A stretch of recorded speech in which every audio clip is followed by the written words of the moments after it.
BJP Trinamool দলটা চোর, বাটপার, ধর্মীয় মৌলবাদীদের দিয়ে তৈরি। বামেরা যখন সরকারে ছিল তখন সরকারি স্কুলে ছেলে মেয়ে বেশি আসতো, বেসরকারি স্কুলে কম যেত। এই যাদবপুরে বামেদের একটা শক্ত ঘাঁটি ছিল, সেটা কি আবারও ফেরা সম্ভব? এখনো শক্ত ঘাঁটি আছে।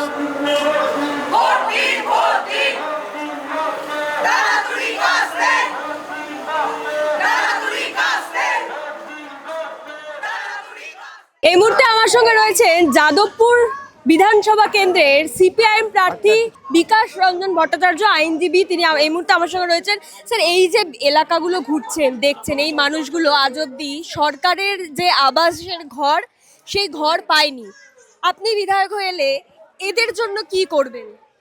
আমি বিধায়ক হয়ে এলে পরে সরকারি যে পরিকল্পনা, সেই পরিকল্পনাকে বাস্তবায়িত করার মধ্য দিয়ে এই মানুষগুলো যেন তাদের জীবনের নিরাপত্তা, শিক্ষা, বাসস্থান এই ব্যাপারে কিছু করা যায়, সেটা চেষ্টা করব সততার সঙ্গে।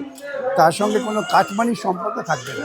যাদবপুরে একাধিক বস্তি রয়েছে যেখানে একটা ভালো তাদের প্রত্যেকের নিজস্ব শৌচালয়ের ব্যবস্থা নেই।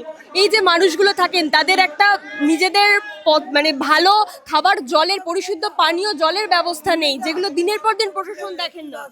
পরিশুদ্ধ পানীয় জল বস্তির মানুষ তারা পায় না, তারা একটা ভালো হাইজেনিক টয়লেট পায় না, পাবলিক টয়লেট তাদের ইউজ তাহলে করতে হয়। বস্তির মানুষ বুঝুন, বিগত 2010-এর পর থেকে 2026 16 বছরে তৃণমূল কর্পোরেশনে আছে, 11 থেকে তৃণমূল সরকার আছে।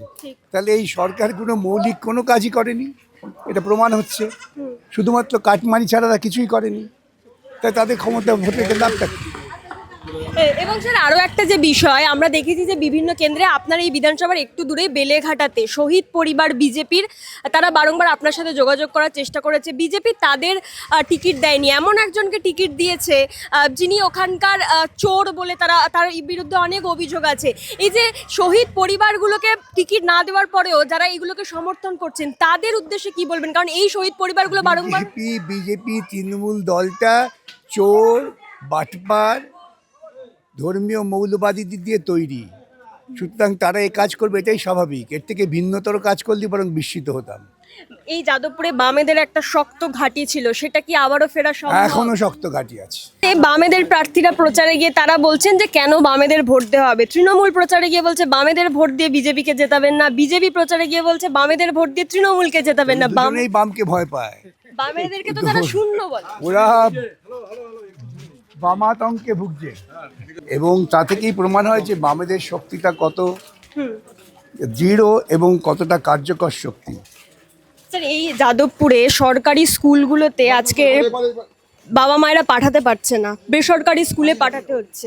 এগুলো নিয়ে কোনো পরিকল্পনা রয়েছে? স্মার্ট ক্লাসরুম, যেটা বামেরা বারবার তাদের ইস্তেহারে বলছে। দেখুন, বামেরা যখন সরকারে ছিল তখন সরকারি স্কুলে ছেলে মেয়ে বেশি আসতো, বেসরকারি স্কুলে কম যেত। এখন উল্টো হয়ে গেছে, এখন প্রাইভেট পুঁজি শিক্ষা এবং স্বাস্থ্যকে কিনে খাচ্ছে।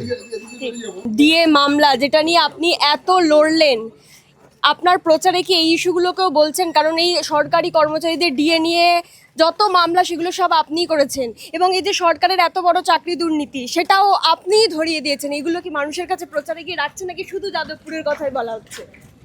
আমি সমগ্র পশ্চিমবঙ্গের কথা বলছি, দেশের কথা বলছি। এই ভোটটা রাজ্যের ভোট, দেশের ভোট। এটা শুধুমাত্র কাউন্সিলরের ভোট নয় যে যাদবপুরের কথাই শুধু বলবো।